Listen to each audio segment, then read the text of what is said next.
ફરી પાછું સ્વાગત છે આપણું ઓનલાઈન સેશનમાં. આપણે પ્રકરણ 12 વિદ્યુત વિશે અભ્યાસ કરી રહ્યા છે. લાસ્ટ સેશનમાં આપણે ઓહમનો નિયમ ભણેલા, તેના આધારિત કેટલાક દાખલાઓ કરેલા, અવરોધ વિશેની સમજૂતી આપણે મેળવેલી, ઓહમના નિયમનો પ્રાયોગિક સમજૂતી પણ આપણે મેળવેલી. ક્લિયર? અને અવરોધ વિશે આપણે સમજૂતી મેળવી હતી અને એ પરથી આપણે રો એટલે કે અવરોધકતા વિશેની સમજૂતી મેળવેલી. જાણકારી માટેનો એક દાખલો પણ આપણે જોઈ લો. તો એ જ સૂત્રથી આપણે ફરી પાછું આજનું સેશન શરૂ કરીએ છીએ. તો ચાલો શરૂ કરીએ. આપણે જે અવરોધકતાનું સૂત્ર મેળવેલું તે આ પ્રમાણે હતું કે R = રો એલ છેદમાં એ. બરાબર, યાદ હશે તમને. હવે આ દાખલો જે છે ને મિત્રો, એ તમને શોર્ટ ક્વેશ્ચનમાં એટલે કે આગલા વર્ષોમાં બોર્ડમાં શોર્ટ ક્વેશ્ચનમાં પૂછાઈ ગયેલો પ્રશ્ન છે. ઇઝી છે એટલે જરા ધ્યાનથી જોજો. જુઓ, આપેલા દ્રવ્યની લંબાઈ એલ લંબાઈ અને એ આડછેદનું ક્ષેત્રફળ છે. બરાબર, અને એનો અવરોધ 4 એમ્પિયર છે. ધારો કે એક તાર છે, એ તાર માટેનો જે અવરોધ છે એની લંબાઈ એ એલ છે અને ક્ષેત્રફળ એ છે ને એનો અવરોધ કેટલો છે? 4. તો આ જ દ્રવ્યની લંબાઈ જે એલ હતી તેની અડધી કરી નાખી. બરાબર, અને આડછેદનું ક્ષેત્રફળ હતું તે ડબલ કરી નાખ્યું. તો અવરોધ કેટલો થાય તે આપણે જોવાનું છે. ક્લિયર? ધ્યાન રાખજો. શું કરી? લંબાઈ અડધી કરી ને ક્ષેત્રફળ બમણું કરી નાખ્યું. તો અવરોધ જે પહેલાં 4 હતો તેમાં શું ફેરફાર થાય છે તે આપણે શોધવાનું. એટલે જ્યારે લંબાઈ એલ હતી અને ક્ષેત્રફળ આપણું કેટલું હતું? એ હતું, ત્યારે અવરોધ કેટલો હતો? 4 હતો. ક્લિયર? હવે આ તો અવરોધકતા તો બદલાતી નથી કારણ કે તે અચળ છે, રહેવા દીધું. બરાબર. હવે લંબાઈને આપણે એલના બદલે કેટલી કરી નાખી? એલના છેદમાં 2 અહીંયા લખી કાઢ્યું. જે આડછેદનું ક્ષેત્રફળ પહેલાં એ હતું તો કેટલું થઈ ગયું? હવે અહીંયા તે છે 2a થઈ ગયું, એટલે કે બમણું થઈ ગયું.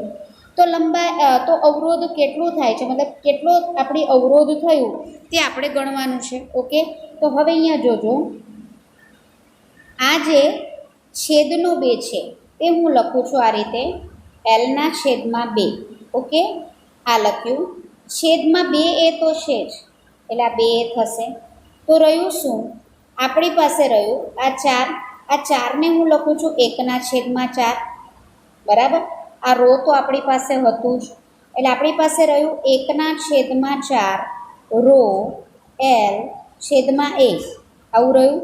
હવે આ જે છે, આ જે સૂત્ર છે, બરાબર, 1/4 નહીં પણ રો એલ એ કોનું સૂત્ર છે? જુઓ, એ આપણું સૂત્ર છે R1 માટે. ક્લિયર? એટલે એનો અર્થ શું થાય કે નવો અવરોધ એ જૂના અવરોધ કરતાં 1/4 ગણો થાય. તો જૂનો અવરોધ કેટલો હતો? તો 1/4 જૂનો અવરોધ હતો 4. 4 ઉડી ગયા તો રહ્યા કેટલા? અવરોધ રહેશે 1. ક્લિયર? તો આમાં તમે જોશો કેલ્ક્યુલેશન એટલે કે ગણતરી એવી અઘરી નથી, જે લાસ્ટ દાખલામાં તમને કીધેલું. એટલે મેં તમને કીધેલું કે જાણકારી માટે છે, પણ આવા પ્રકારના દાખલા તમને પૂછાય કે જેની ગણતરી સાવ સહેલી છે. બરાબર, આપણું ઓરિજિનલ સૂત્ર છે ત્યારે એના અવરોધને R1 કહી દીધું, ત્યારે અવરોધ આપણને 4 આપેલો હતો. લંબાઈ અડધી કરી નાખી, ક્ષેત્રફળ બમણું કરી નાખ્યું. બરાબર, એટલે જૂનો જે અવરોધ હતો એના કરતાં આપણો અવરોધ 1/4 ગણો થાય. જૂનો અવરોધ કેટલો હતો? 4. તે અહીં મેં મૂકી દીધું, એટલે 4 ઉડી ગયા. તો નવો અવરોધ કેટલો થયો? 1. ઇઝી દાખલો છે. બરાબર, તો આ ઓબ્જેક્ટિવમાં પણ પૂછાઈ શકે અને 2 માર્કમાં પણ પૂછાઈ શકે. આ સેશનમાં મિત્રો આપણે 2 અગત્યના સવાલ કરવાના છે. એક તો અવરોધોનું જોડાણ. અવરોધો એટલે મતલબ તમારે જેમ કે ઘરમાં ફ્રીજ, ટીવી, વોશિંગ મશીન વગેરે હોય તેને તમે અવરોધ લઈ શકો. હવે એનું જોડાણ 2 પદ્ધતિથી થાય. એક શ્રેણી એટલે શું? લાઇનબદ્ધ. અહીંયા પહેલો બલ્બ લગાવ્યો, અહીંયા બીજો બલ્બ લગાવ્યો, અહીંયા ત્રીજો બલ્બ લગાવ્યો. બરાબર, એની સાથે આપણે વોલ્ટ મીટર જોડીશું, એ મીટર જોડીશું, બેટરી જોડીશું અને કળ જોડીશું. એટલે આપણો એક પરિપથ થઈ ગયો. ક્લિયર?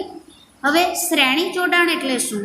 તો સમાંતર જોડાણ એટલે શું? તો જેમ કે આ પહેલો અવરોધ છે, બરાબર, પહેલો બલ્બ છે, એમાંથી આ 2 વાયર કાઢ્યા. પછી આ બીજા અવરોધમાંથી 2 વાયર કાઢ્યા.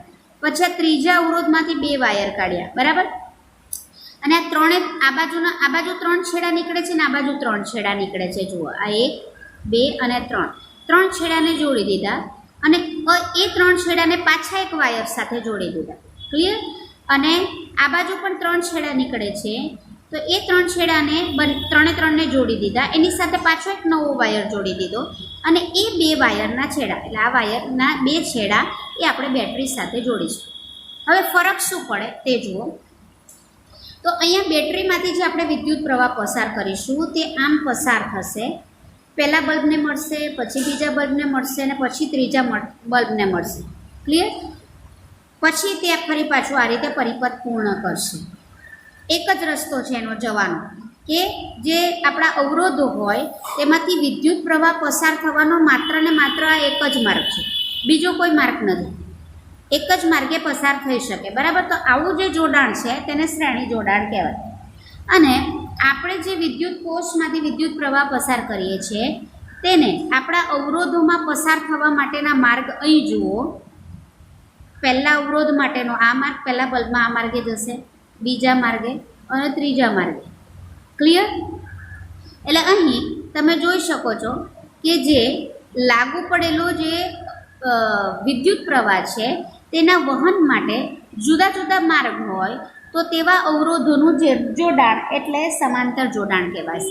હવે ફરી હું વ્યાખ્યા બોલું છું, જરા ધ્યાનથી જોઈ લેજો, કારણ કે અગત્યના સવાલ છે, પરીક્ષામાં આ પૂછાયા જ કરે છે. એટલે જુઓ, જ્યારે આપણે બેટરીમાંથી અથવા તો વિદ્યુત કોષમાંથી જે વિદ્યુત પ્રવાહ પસાર કરીએ છીએ તેના વહન માટે જો એક જ માર્ગ હોય, અવરોધોમાંથી વહન માટેનો જો એક જ માર્ગ હોય તો તેવા અવરોધોના જોડાણને શ્રેણી જોડાણ કહેવાય. અને જો વિદ્યુત કોષમાંથી જે વિદ્યુત પ્રવાહ આપણે પસાર કરીએ છીએ તેના વહન માટે એટલે કે અવરોધોમાંથી તેના વહન માટે જો ઘણા બધા માર્ગો ઉપલબ્ધ હોય, બરાબર, તો તેવા અવરોધોના જોડાણને સમાંતર જોડાણ કહેવામાં આવે છે. આ એની વ્યાખ્યા થઈ. એક સાદા પરિપથ દ્વારા આપણે આ શ્રેણી જોડાણની જરા સમજૂતી મેળવીએ. તમે જોઈ શકો છો, આ એક્ટિવિટી આખી બતાવું છું મિત્રો. આ 3 અવરોધ એટલે આપણા 3 બલ્બ થશે. આને R1 કહો, આને R2 કહો ને આને R3 કહો, બરાબર. અહીંયા તમે જુઓ એક સોકેટ એટલે કે જે 2 પિનવાળું પ્લગ આવે ને તે આપણે લીધેલું છે. અહીંથી તમે જોઈ શકો છો એક આ પીળો વાયર નીકળે છે. એ પીળો વાયર ગયો આ બલ્બમાં. ક્લિયર? ત્યાર પછી એ બલ્બમાંથી વાયર ગયો ત્યાં બીજા બલ્બમાં. આ બીજા બલ્બમાંથી નીકળેલો વાયર ગયો આ ત્રીજા બલ્બમાં. ને ત્રીજા બલ્બમાંથી નીકળેલો વાયર ગયો એ આપણા પિનમાંથી. ઓકે, હવે આપણે જોડશું તો શું જોડશું? આ પિનને અહીં જોડશું એટલે વિદ્યુત પ્રવાહ ક્યાંથી પસાર થશે? આ 2 પિન પ્લગમાંથી પસાર થશે, બરાબર. તો એ કેવી રીતે પસાર થશે? તો કે આ ભૂરા વાયરમાંથી ને આ પીળા વાયરમાંથી. ક્લિયર? એટલે અહીંથી પસાર થઈને પહેલા બલ્બમાં આવશે, પછી આ બીજા બલ્બમાં આવશે, પછી ત્રીજા બલ્બમાં આવશે ને ફરી પછી આ સર્કિટ પૂર્ણ થશે. ઓકે, વહન માટે એક જ માર્ગ છે. બીજું અહીંયા તમે જોઈ શકો છો કે વહન માટે કોઈ માર્ગ નથી. તો એક્ટિવિટી જોઈએ આપણે શું થાય છે. આ રીતે જોડેલા જે અવરોધો છે, હવે આપણે પિનને આ જે સર્કિટ છે એમાં જોડીશું. તો તમે જોઈ શકો છો આ બલ્બ પ્રકાશિત થાય છે, પણ તમે એનો પ્રકાશ જોઈ શકો છો ઘણો જ ઓછો છે. એટલે અહીંયા શું થશે કે વિદ્યુત પ્રવાહના વહન માટે એક માર્ગ છે. એટલે અહીંથી આપણે જે વોલ્ટેજ આપ્યો એ વોલ્ટેજ 3 ભાગમાં વિભાજિત થશે. 3 ભાગમાં એટલે શું કે જનરલી આપણા ઘરમાંથી જે સોકેટ મતલબ કે જે વિદ્યુત પ્રવાહ જે પસાર થાય તે આપણું જે બોર્ડ હોય તેમાંથી જનરલી સામાન્ય વોલ્ટેજ આપણા ઘરોમાં એટલે કે ઇન્ડિયામાં 240 વોલ્ટનો આ જે કરંટ છે તે પસાર કરવામાં આવે છે. હવે થાય શું? તેના વહનના એક માર્ગ માટે છે, એટલે આ એની ખામી છે શ્રેણી જોડાણની મિત્રો, તે જોઈ લેજો. એટલે હવે 240 વોલ્ટ આમાંથી વિદ્યુત પ્રવાહ પસાર થાય એટલે આ ત્રણેયમાં એક સરખું વહેંચાઈ જાય. જેમ કે હું તમને સિમ્પલ ઉદાહરણ આપું કે તમે 3 ભાઈ બહેન હોવ અને એક ચોકલેટ હોય તો એક ચોકલેટને તમારા 3 ભાગ કરવા પડશે ને. તો શું એ ચોકલેટનો વધારે હિસ્સો તમારી પાસે આવશે કે ઓછો હિસ્સો? તમારે 3 સરખા ભાગ કરવા પડે તો તમારા પાસે ઓછો હિસ્સો આવશે ને. એટલે થશે શું? 3 ભાગ કરશો એટલે આ બલ્બને 80 વોટ, આ બલ્બને 80 વોટ અને આ બલ્બને પણ 80 વોટ વિદ્યુત પ્રવાહ મળશે. એટલે શું થાય કે આ બલ્બને જો 240 વોટ પૂરેપૂરા મળે તો આ યોગ્ય પ્રકાશ આપે, બરાબર. અને એના બદલે એને મળે છે કેટલા? 80 વોટ જ. એટલે જેટલા મળવા જોઈએ એના કરતાં એને વોટ ઓછા મળે છે. પરિણામે આ જે બલ્બ છે તે પ્રકાશિત મતલબ કે વધુ પ્રકાશ આપતો નથી. તમે જોઈ શકો છો આ ડીમ લાઇટ હોય તમને એવું લાગી રહ્યું છે, બરાબર છે.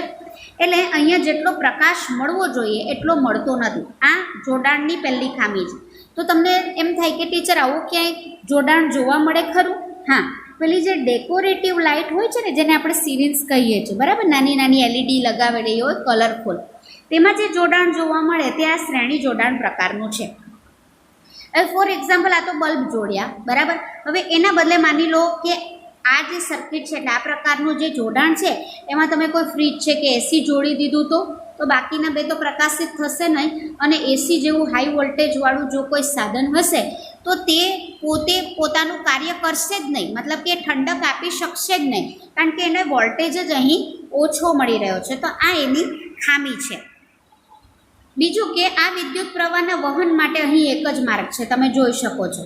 હવે એમાં કોઈ ભંગાણ પડે, મતલબ કે આ વિદ્યુત પ્રવાહ અહીંથી આ બીજા બલ્બમાં ને બીજા બલ્બમાંથી ત્રીજા બલ્બમાં જશે, એમાંથી કોઈ ભંગાણ પડી ગયું મતલબ આ બલ્બ ખરાબ થઈ ગયો ઓર ઉડી ગયો, બરાબર, અથવા તો આપણે એને કાઢી નાખ્યો તો શું આ બે બલ્બ વધારે પ્રકાશ આપશે? આ એક બલ્બ જે 80 વોટ લઈ જતો હતો એને આપણે કાઢી નાખીએ છીએ ઓર બગડી ગયો, તો આ બીજા બે બલ્બ છે ને વધારે વોલ્ટેજ મળે છે ને, તો શું એવું થશે ખરું? જોઈ જઈએ આપણે કે આમાંથી જે આપણે એક બલ્બ છે તેને આપણે કાઢી જોઈએ તો શું થાય છે તે જોઈએ, બરાબર. જોઈ લો, આ એક બલ્બ આપણે કાઢી નાખીએ તો બે વધારે પ્રકાશિત થવા જોઈએ ને. તમે જોઈ શકો છો બે બલ્બ પ્રકાશિત જ થતા નથી. કેમ એવું? કારણ કે આપણે જાણીએ છીએ કે વિદ્યુત પ્રવાહના વહન માટે એક જ માર્ગ છે. એમાંથી જો એક બલ્બ કે એક સાધન પણ ખરાબ થઈ ગયું તો અન્ય સાધનો ચાલશે નહીં. તમે જુઓ, પાછું મૂક્યું તો આ બલ્બ ફરી પાછા પ્રકાશિત થાય છે. ક્લિયર? આ પણ એની ખામી થઈ. તો એક સાધન બગડે તો બાકીના બે સાધનો સારા છે તો પણ તે ચાલી શકતા નથી. જેમ કે તમે જુઓ, ફરી આ બલ્બ કાઢશો, કોઈ પણ બલ્બ એક કાઢશો તો તે નીકળી જશે, આ બલ્બને કાઢશો તો બાકીના બે બંધ થઈ જશે. એટલે સાધનો સારા હોવા છતાં પણ શ્રેણી જોડાણમાં અન્ય એક સાધન ખરાબ થાય તો અન્ય સાધનો સારા હોવા છતાં પણ કાર્ય આપી શકતા નથી. આ એની ખામી છે. ક્લિયર? નેક્સ્ટ જે જોડાણ છે તે સાદા પરિપથ દ્વારા તમને સ્ક્રીન પર દેખાઈ રહ્યું છે. એ તમે જોઈ શકો તો એ સમાંતર જોડાણ છે. ક્લિયર? હવે સમાંતર જોડાણમાં આ 3 બલ્બ રાખેલા છે. તો સમાંતર જોડાણમાં તમે જુઓ, આ બલ્બમાંથી આ એક વાયર કાઢ્યો. તેવી રીતે આ બલ્બને ધ્યાનથી જોશો, આ વાયર કાઢ્યો છે ને આ બીજો વાયર કાઢ્યો છે. ક્લિયર? અને આ ત્રીજા બલ્બમાંથી આ એક વાયર કાઢ્યો છે ને આ એક વાયર કાઢ્યો છે. ત્રણમાં અલગ અલગ વાયર છે, તમે જોઈ શકો છો. પછી એક લાંબો વાયર લીધો, એને આની સાથે, એટલે કે આ બલ્બમાંથી નીકળતા વાયર સાથે, આ બલ્બમાંથી નીકળતા વાયર સાથે ને આ બલ્બમાંથી નીકળતા વાયર સાથે જોડી દીધો છે, બરાબર. અને તેવી જ રીતે એક લાંબો વાયર પીળો લીધો, એને આ બલ્બમાંથી નીકળતા વાયર સાથે, આ બલ્બમાંથી નીકળતા વાયર સાથે ને આ બલ્બમાંથી નીકળતા વાયર સાથે આપણે જોડી દીધો છે. હવે અહીંથી વિદ્યુત પ્રવાહ પસાર થશે, બરાબર. તો કયા માર્ગે થશે? આ જે લાંબો વાયર લીધો ને તે અહીંયા આવશે, બરાબર. પછી આ બલ્બને મળશે. જો આ બલ્બ સારો હશે તો એને મળશે, ખરાબ થઈ ગયો હશે તો એ સળગશે નહીં. પાછો ભલે એ ખરાબ છે પણ એ વાયર તો વિદ્યુત પ્રવાહ તો આ મેઇન વાયરમાંથી વહેવાનું ચાલુ જ રાખશે. પછી અહીંયા આવશે એટલે આ બલ્બને મળશે, અહીંથી આવશે તો આ બલ્બને મળશે. ક્લિયર? બરાબર. હવે જોઈએ કે એમાં જો એક બલ્બ ખરાબ થઈ ગયો હોય તો પ્રકાશિત થાય છે કે નહીં. બીજું એ કે આપણે જે પેલા ઓછો પ્રકાશ આપતા હતા તો અહીં શું થશે કે જે 240 વોલ્ટ અહીંથી જે આપણે આપશું ત્યાં મેઇન વાયર દ્વારા આને પણ મળશે, આને પણ મળશે ને આને પણ, ડિવાઈડ નહીં થાય. એટલે હવે શું થશે, 3 ચોકલેટ આખી ધારો કે 3 ચોકલેટ જે છે તે ત્રણેય તમારા ભાઈ બહેનને આખી મળશે, એટલે ભાગ વધારે થઈ ગયો ને, બરાબર. તો શું પ્રકાશમાં શું ફેર પડે છે તે જોઈએ આપણે. તો તમને સમાંતર જોડાણ વિશે સમજ પડી ગઈ હશે. હવે આપણે સ્વિચ ઓન કરીએ છીએ. સ્વિચ ઓન કરતાં આ જે બલ્બનો પ્રકાશ છે તમે જોઈ શકો છો કેટલો વધારે છે. કમ્પેરિઝનમાં તમે જોઈ શકો છો કેટલો વધારે છે. શું કામ? કે 240 વોલ્ટ જે આપણે અહીંથી પૂરો પાડ્યો તે આ બલ્બને પણ 240 મળ્યો, આ બલ્બને પણ 240 મળ્યો અને આ બલ્બને પણ 240 મળ્યો.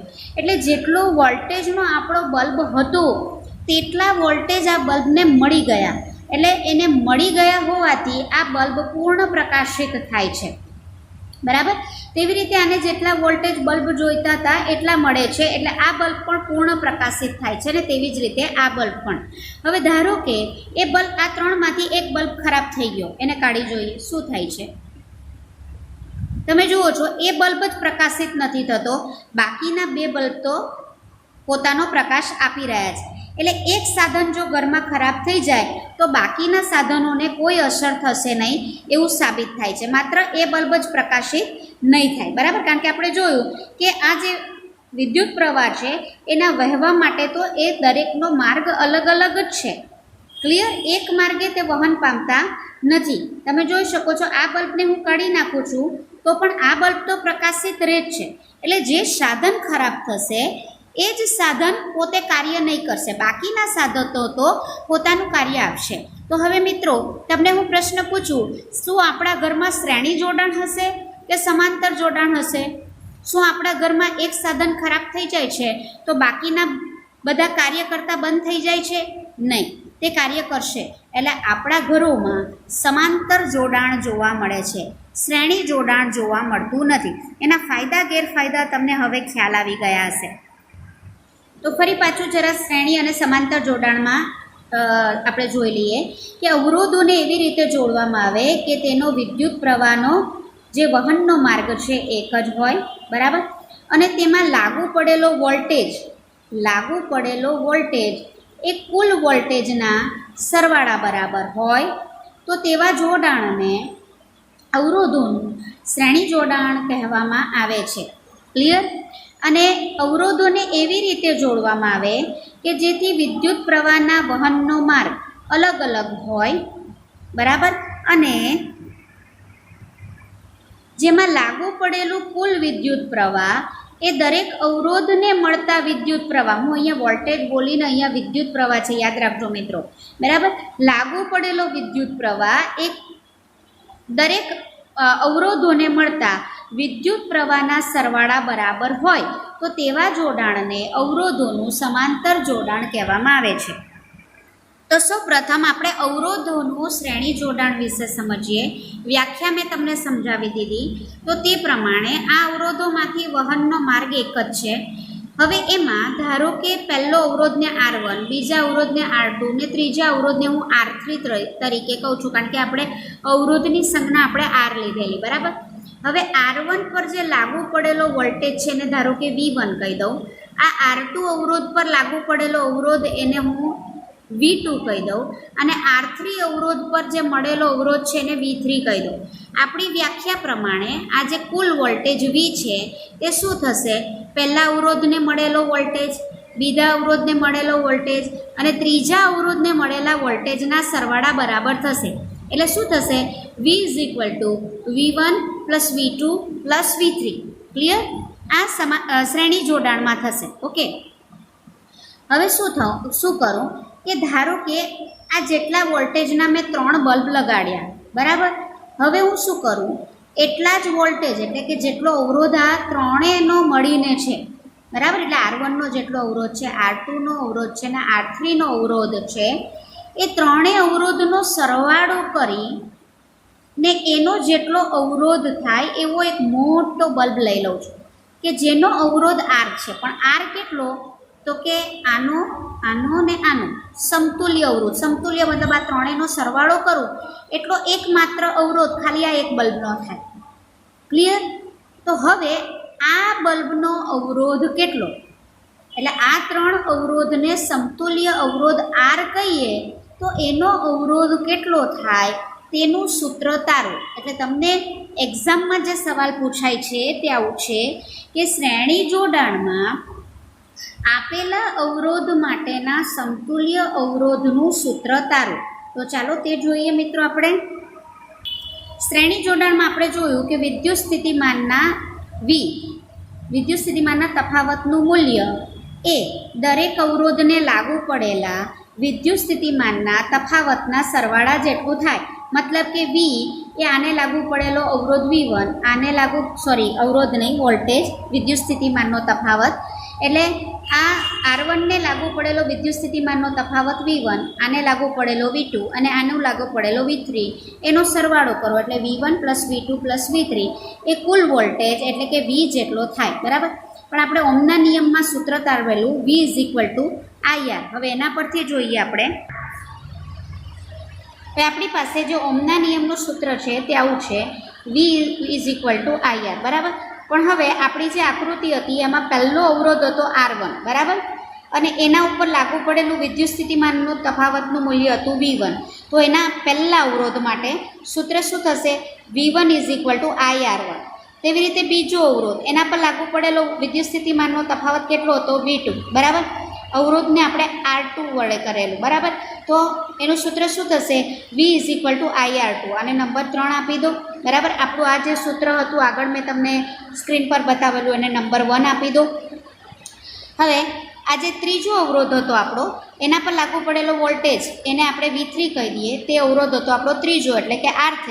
તો સૂત્ર થશે V3 = IR3, બરાબર. હવે આ જે 3 એટલે સમીકરણ આપણું સૂત્ર બીજું શું હતું કે V = V1 + V2 + V3. મિત્રો આને નહીં, આને સમીકરણ નંબર 1 આપજો. આપણું આ સૂત્ર આપણે જોયેલું કે કુલ વોલ્ટેજ એ 3 અવરોધને લાગુ પડેલા વોલ્ટેજના સરવાળા બરાબર થાય. ક્લિયર? તો હવે આ જે છે V = IR તે અહીંયા મૂકો એટલે Vના બદલે શું મૂકું? IR. V1ના બદલે શું મૂકું? IR1. V2ના બદલે શું મૂકું? IR2. V3 બરાબર શું મૂકું? IR3. મૂકી દઉં, જોવા મૂકી દીધા મેં, બરાબર. હવે આ 3માંથી તમે જોશો કોમન શું નીકળે છે? I કોમન નીકળે. તો અહીંયા રહ્યું R1, R2 અને R3. ક્લિયર? હવે અહીંયાથી I ને આ I એ તો કોમન છે કારણ કે વિદ્યુત પ્રવાહ તો સરખું જ લાગુ પડેલો છે, બરાબર. તો આપણી પાસે શું રહેશે? R = R1 + R2 + R3. તો આપણે જે કુલ મોટો આપણે લીધેલું, જેમ કે આપણે અહીંયા એક બલ્બ જોડેલો, આને આપણે R1 કીધેલો, બરાબર. આપણી આકૃતિમાં આને આપણે કીધેલો R2 અને ત્રીજો અવરોધ જોડેલો એને કીધેલું મેં R3. મેં તમને કીધું કે આ ત્રણેયના અવરોધથી સમતુલ્ય અવરોધ મોટો બલ્બ હું આ જોડું તો આનો અવરોધ કેટલો થાય? તો આનો અવરોધ આ 3ના અવરોધના સરવાળા બરાબર થાય. હવે તમે સમજી ગયા હશો કે અવરોધ તો તમને ખબર જ છે કે કોઈ પણ પદાર્થ એટલે કે ઇલેક્ટ્રોનિક સાધન જે ધાતુનું બનેલું છે અથવા તો જે પદાર્થનું બનેલું છે તે શુદ્ધ હોતું નથી. એટલે વિદ્યુત પ્રવાહ એટલે કે ઇલેક્ટ્રોનની ગતિને તે અવરોધે છે. જેટલી ગતિ અવરોધાય તેટલો અવરોધ વધારે. ક્લિયર? હવે તમને સમજાયું હશે આ. હવે જો સમતુલ્ય અવરોધ આપણે R લઈએ, જે Rનો સરવાળો R1 + R2 + R3 જેટલો થાય, તો વિચાર કરો કે આ અવરોધ કેટલો મોટો થાય. ક્લિયર? એટલે આ એનો ગેરફાયદો છે. તો ગેરફાયદો શું છે? તો અનેક અવરોધ જો એટલે કે ઘણા બધા બલ્બ, આપણે તો 3 જ બલ્બ જોડેલા ને એના બધા ઘણા બધા બલ્બ જોડવામાં આવે શ્રેણીમાં. તો જે કુલ અવરોધ છે તે દરેક વ્યક્તિગત અવરોધના સરવાળા બરાબર હોય. એટલે જેટલા પણ બલ્બ લીધા તેના અવરોધના સરવાળા બરાબર કુલ અવરોધ થશે, બરાબર. અને આ જે અવરોધ છે એટલે કે આ જે સમતુલ્ય અવરોધ એટલે કે જે આપણે કુલ અવરોધ લીધો તે અવરોધ એ આ દરેક અવરોધમાંથી જે મોટામાં મોટો અવરોધ હોય ને તેના કરતાં બી મોટો થાય. હવે આ હું જે બોલી ગઈ એમ નહીં સમજાય. ધારો કે આપણે આ 3 બલ્બ લીધા, બરાબર. પહેલા બલ્બનો જે અવરોધ છે તે 2 ઓમેગા છે. બીજા બલ્બનો અવરોધ છે તે 4 ઓમેગા છે. ઓકે. અને ત્રીજા બલ્બનો જે અવરોધ છે તે 6 ઓમેગા છે, બરાબર. હવે શ્રેણી જોડાણમાં જોડેલા છે. આનો કુલ અવરોધ શોધવો છે તો કુલ અવરોધ બરાબર આનો ને આનો સરવાળો એટલે 2 + 4 + 6 એટલે ટોટલ અવરોધ કેટલો થશે? 12. એટલે કુલ આ અવરોધ કેટલો થશે આપણો? 12, બરાબર. હવે આ 3 અવરોધમાંથી મોટામાં મોટો અવરોધ કેટલો છે? 6, બરાબર. એના કરતાં બી ટોટલ અવરોધ મોટો આવ્યો, તમે જોઈ શકો છો. ક્લિયર? એટલે અવરોધ વધારે એટલે વિદ્યુત પ્રવાહ ઓછો પસાર થશે ને વિદ્યુત પ્રવાહ ઓછો પસાર થાય તો આપણું લાઇટ બિલ વધારે આવે. એટલે વિચાર કરો કે શ્રેણી જોડાણમાં જોડશું તો એક તો એક ઉપકરણ ખરાબ થઈ ગયું હોય તો આપણા બીજા ઉપકરણો ચાલે નહીં. બીજું કે ઉપકરણોને ઓછો વોલ્ટેજ મળે એટલે તે પોતે કાર્ય કરી શકે નહીં. અને કુલ અવરોધ બધો ટોટલ અવરોધ, કારણ કે આપણે ત્યાં તો ઘરમાં એક જ સ્વિચ બોર્ડ હોય ને, ત્યાં બધા જ સાધનોના વાયર આવતા હોય તો ત્યાં કુલ અવરોધ કેટલો મોટો થઈ જાય, બરાબર. તો એ અવરોધ મોટો થવાના કારણે વિદ્યુત પ્રવાહ વધારે ખર્ચાય. આ એનો ગેરફાયદો છે. કોનો? શ્રેણી જોડાણનો.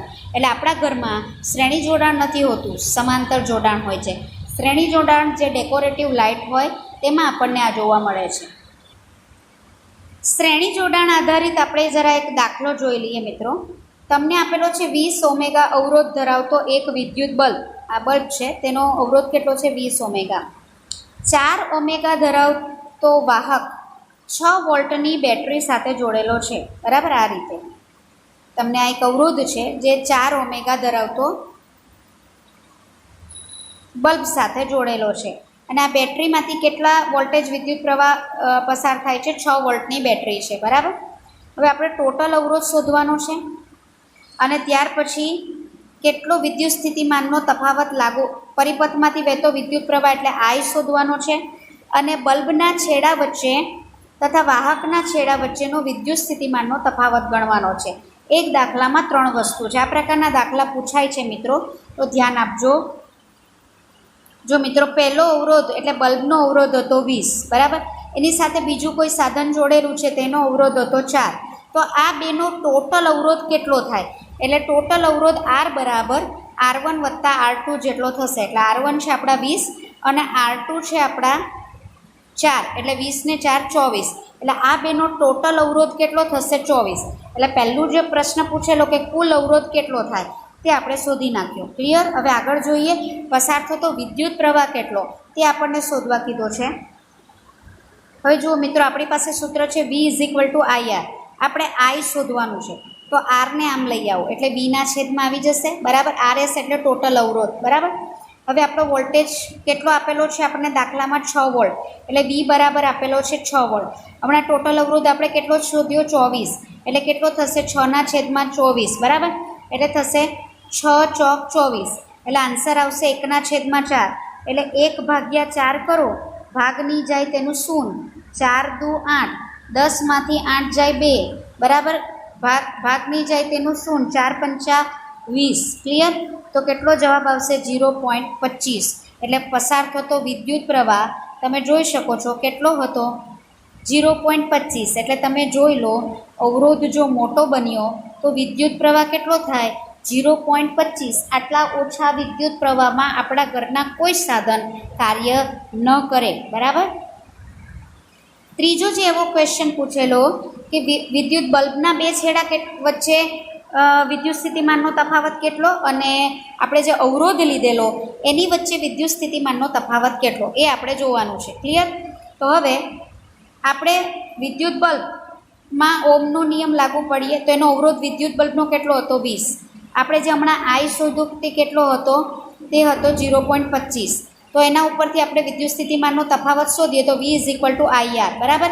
એટલે આપણો R છે 20 અને I જે શોધ્યો તે છે 0.25. એટલે શું થશે? 20 ગુણ્યા 0.25 એટલે 25 ના છેદમાં 100. 20 પંચા 100, પાછું 25, બરાબર. એટલે જે વિદ્યુત સ્થિતિમાનનો તફાવત આવશે તે આવશે 5 વોલ્ટ. ક્યાં? વિદ્યુત બલ્બ છે તેમાં. ક્લિયર? ત્યાર પછી આપણે જે વાહક અવરોધ આના 2 છેડા વચ્ચે કેટલો લાગુ પડે તે જોઈએ. તો V = આપણું સેમ સૂત્ર રહેશે. V = થશે IR, બરાબર. આ થશે IR. ઓકે. I આપણો 0.25 છે, R બરાબર છે 4. એટલે આપણું સૂત્ર થશે 4 અને 0.25. એટલે શું થશે? 4 ગુણ્યા 0.25 એટલે 25 ના છેદમાં 100, બરાબર. 25 ચોક 100. 25 કેન્સલ. તો વોલ્ટેજ કેટલો મળશે? 1. એટલે આને વોલ્ટેજ મળશે 1 અને આને વોલ્ટેજ કેટલો મળશે? 5 વોલ્ટ. એટલે તમે જોઈ શકો છો વોલ્ટેજ બંનેને અલગ અલગ મળે છે. હાલાકે આપણે તો આમાંથી 6 વોલ્ટનો વિદ્યુત સ્થિતિમાન લાગુ પાડેલો છે. તો જો સમાંતર જોડાણ હોત તો આને પણ 6 વોલ્ટ મળે ને આને પણ 6 વોલ્ટ. પણ શ્રેણી જોડાણ છે એટલે વેચાઈ ગયા તો આને 1 મળ્યો અને આને 5 વોલ્ટ મળ્યો. ક્લિયર? એટલે વોલ્ટેજ ઓછો મળ્યો. બીજો જે અગત્યનો પ્રશ્ન છે તે જોઈ લઈએ. અવરોધોનું સમાંતર જોડાણ. તો અવરોધોનું સમાંતર જોડાણમાં તમે અહીંયા જોઈ શકો છો અવરોધ R1, R2 અને R3ને કેવી રીતે જોડ્યા મેં તમને સમજાવ્યું, બરાબર. એવી રીતે સમજાવ્યું છે કે આ બેટરીમાંથી જે લાગુ પડેલો વોલ્ટેજ છે એ દરેકને એક સરખો મળે, તેને વહેવા માટે એક કરતાં વધારે માર્ગ મળે, બરાબર છે. તો તેને આપણે કહીશું કે આ પ્રકારનું અવરોધોનું જોડાણ છે તેને શ્રેણી જોડાણ કહેવામાં આવે છે, બરાબર. હવે શું થશે કે વોલ્ટેજ બધાને સરખો મળે છે, ક્લિયર. પણ તમે જોઈ શકશો કે ધારો કે અહીંયા એક બલ્બ જોડ્યો, અહીંયા એક ફ્રીજ અને અહીંયા એક એસી જોડ્યું છે, માની લો, ઓકે. અને તમે એ વોલ્ટેજ તો એક સરખું લાગુ પાડો છો, તો શું થશે કે બલ્બનો વોલ્ટેજ એનો જે હોય પાવર રેટિંગ, બરાબર, તે ઓછું હોય ફ્રીજ અને એસીની સરખામણીમાં, એટલે તે ઓછું વોલ્ટેજ વાપરશે, એટલે તેમાંથી વહેતો વિદ્યુત પ્રવાહ અલગ હશે, ક્લિયર. તેવી રીતે શું થશે કે આ જે R2 ફ્રીજ છે તો બલ્બ કરતાં થોડું વધારે વોલ્ટેજ ખેંચશે, ઓકે, તો તેમાંથી વહેતો વિદ્યુત પ્રવાહ અલગ હશે. તેવી રીતે R3માંથી પણ વહેતો વિદ્યુત પ્રવાહ અલગ હશે, ઓકે. અને ટોટલ વિદ્યુત પ્રવાહ કેટલો હશે તો કે લાગુ પાડેલા વોલ્ટેજના સમપ્રમાણમાં હશે. આપણે ઓહમનો નિયમ જોઈ ગયા, વી ચલે છે I જોઈ ગયા ને. હવે અહીંયા ધારો કે અને આ જે લાગુ પડેલા વોલ્ટેજ એટલે કે ટોટલ આ વિદ્યુત પ્રવાહ કેટલો વહેતો, ટોટલ વહેતો વિદ્યુત પ્રવાહ કેટલો હશે એ તમારે શોધવું હોય, બરાબર. તો આપણે શું કરશું કે આ ત્રણ જે વિદ્યુત પ્રવાહ ખેંચે છે એટલે અવરોધ R1, R2 અને R3 એનો સરવાળો કરીશું. ધારો કે R1માંથી વહેતો વિદ્યુત પ્રવાહ I1 છે, I1 એટલે વિદ્યુત પ્રવાહને સંકેતમાં દર્શાવીએ છીએ. R2માંથી વહેતો વિદ્યુત પ્રવાહ I2 છે અને R3માંથી વહેતો વિદ્યુત પ્રવાહ ધારો કે I3 છે, બરાબર છે. તો જે કુલ વિદ્યુત પ્રવાહ છે, બરાબર, એ કુલ વિદ્યુત પ્રવાહ એ દરેક શાખામાંથી વહેતા અલગ અલગ વહેતા, એટલે અહીંયા I1, I2 અને I3ના સરવાળા જેટલો થાય. એટલે કુલ વિદ્યુત પ્રવાહ I એ I1, I2 અને I3ના સરવાળા બરાબર થાય. યાદ રાખજો, શ્રેણીને સમાંતરમાં કન્ફ્યુઝન નહીં થતા. પહેલાંમાં વોલ્ટેજ એ દરેક વોલ્ટેજના સરવાળા જેટલો થાય, અહીંયા વિદ્યુત પ્રવાહ એ દરેક અવરોધમાંથી વહેતા વિદ્યુત પ્રવાહના સરવાળા બરાબર થાય. શ્રેણી જોડાણમાં કહેલું તેમ ધારો કે આ જેટલા અવરોધો છે એ અવરોધોને સમતુલ્ય અહીંયા એક અવરોધ R રાખેલો છે, ક્લિયર. આગળ પણ મેં તમને શ્રેણી જોડાણમાં કીધેલું તે. તો હવે આ સમતુલ્ય અવરોધનું સૂત્ર કેવી રીતે આપણે મેળવશું? જેમ આપણે શ્રેણી જોડાણ માટે R=R1, R2 ને R3 શોધ્યું એ શ્રેણી જોડાણ માટે હતું. તો સમાંતર જોડાણ માટે Rનું મૂલ્ય કેટલું થાય તો તે જોઈએ આપણે. હવે આપણે ઓહમનો નિયમ તો જાણીએ છીએ, V=IR, ક્લિયર. હવે અહીંયા આ જે સમતુલ્ય અવરોધ R આપણે દર્શાવીએ છીએ એના બદલે એને આપણે RP વડે દર્શાવીએ. કેમ RP? આ સમાંતર જોડાણ છે, પેરેલલ કનેક્શન થાય, બરાબર. પેરેલલ એટલે સમાંતર, એટલે સમાંતર માટે ઇંગ્લિશમાં પેરેલલ વપરાય, એટલે અહીંયા RP વડે દર્શાવીએ. મારે I જોઈએ છે તો R આ બાજુ આવશે એટલે છેદમાં આવશે, Vના છેદમાં RP, બરાબર. એટલે સૂત્ર બનશે I=Vના છેદમાં RP. એટલે અહીંયા કીધું છે કે ધારો કે RP એ અવરોધોનું સમાંતર જોડાણનો સમતુલ્ય અવરોધ છે, તો અવરોધોના સમાંતર જોડાણમાં ઓહમનો નિયમ લાગુ પાડતા તમને આ સમીકરણ મળે. હવે તેવી રીતે આપણી પાસે તો R1 અવરોધ, R2 અવરોધ અને R3 અવરોધ છે, બરાબર છે. તો હવે આમાં શું થશે, મેં તમને કીધું કે આ જે જોડાણ છે સમાંતર જોડાણ, તો એમાં અહીંથી જે વોલ્ટેજ લાગુ પાડવામાં આવશે, ધારો કે V જેટલો વોલ્ટેજ અહીંથી લાગુ પાડવામાં આવ્યો, બરાબર. તો આ અવરોધને પણ V મળશે, આ અવરોધને પણ V મળશે અને આ અવરોધને પણ V મળશે. પણ એ પોતાના જે અવરોધ છે એના અનુસંધાનમાં વિદ્યુત પ્રવાહ વાપરશે. એટલે અહીં દરેકને મળતો વોલ્ટેજ કેટલો છે? V જ થશે. એટલે એનો V બદલાશે નહીં. શું બદલાશે? એનો I. એટલે આના વોલ્ટેજ પ્રમાણે હમણાં મેં તમને કીધું તેમ વિદ્યુત પ્રવાહ I1 વાપરે છે, આ અવરોધ I2 વિદ્યુત પ્રવાહ વાપરે છે અને R3 અવરોધ એ વિદ્યુત પ્રવાહ I3 વાપરે છે, ક્લિયર. પણ વોલ્ટેજ તો કેવો થશે મિત્રો? તેનો સરખો જ થશે. તો જ તો આપણે જે પેલો પ્રયોગ કરેલો સમાંતર જોડાણમાં બલ્બવાળો બતાવ્યો તમને, તો એમાં વોલ્ટેજ સરખો લાગુ પડે છે એટલા માટે તો જે બલ્બ હતા તે પ્રકાશિત વ્યવસ્થિત થતા હતા, બરાબર છે. તો હવે આપણી પાસે જે સૂત્ર હતું તે સૂત્રમાં આપણી પાસે હતું V is equal to IR. Okay, હવે ધારો કે આપણો પહેલો અવરોધ હોય તો એના માટે આપણે R1 કીધેલું, તો I પણ કેટલું થશે, I1 થશે. એટલે વી ઇઝ ઇક્વલ ટુ શું થશે, I1 R1. પણ મને I1 જોઈએ છે, તો વીના છેદમાં શું થશે, R1. બરાબર છે. એટલે જુઓ, એટલે વીના છેદમાં I1 ઇઝ ઇક્વલ ટુ વીના છેદમાં R1.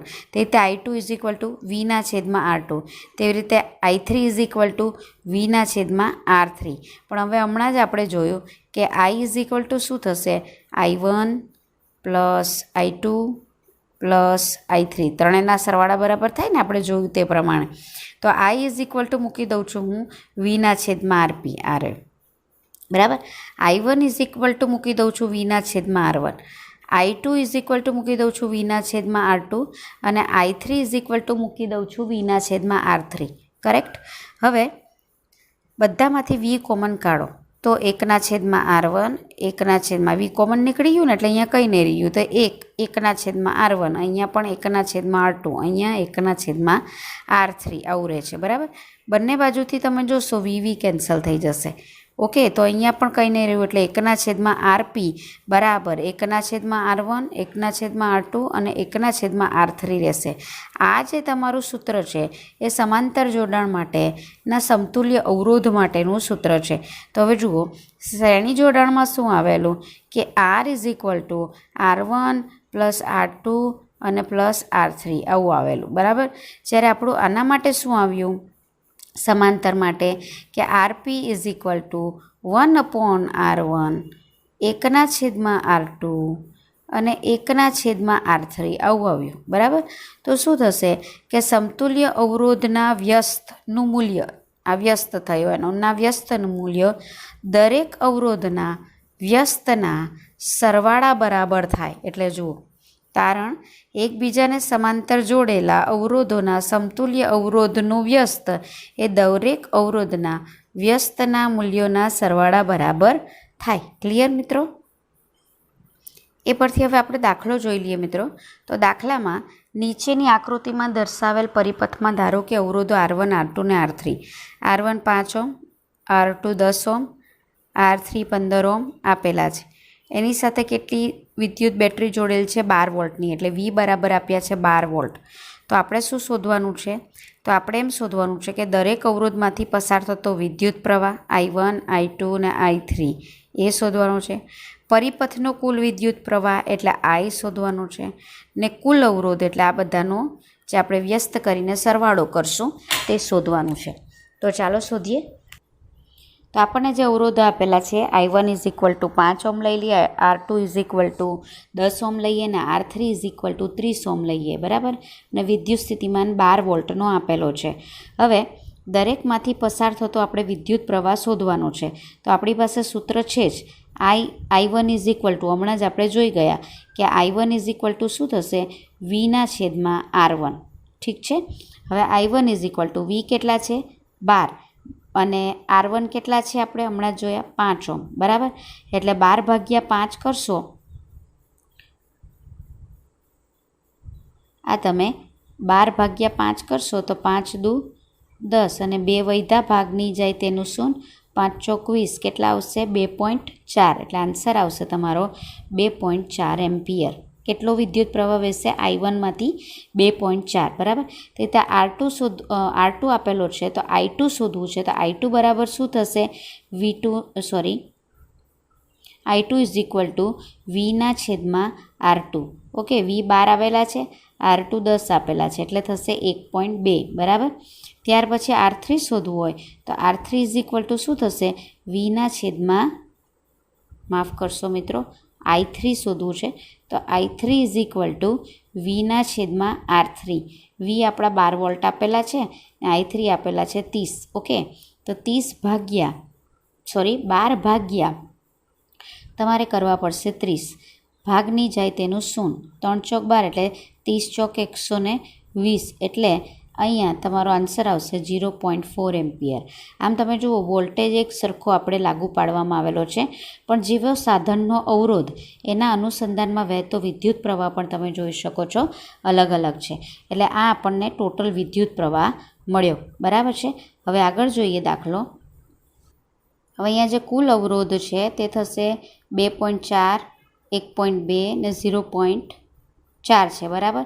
તો ટોટલ અવરોધ I1, I2 ને I3 જેટલો થશે. એટલે શું થશે આપણો અવરોધ એ 2.4, 1.2 અને 0.4. એટલે શું થશે? 4 ને 4 8 ને 2 10નું શૂન્ય વધી આવી 1, એટલે 2 ને 1 3 4, 4.0 એટલે 4 ઓહ્મ થશે. હવે પરિપથનો કુલ અવરોધ એટલે 1/RP = 1/R1, 1/R2 ને 1/R3.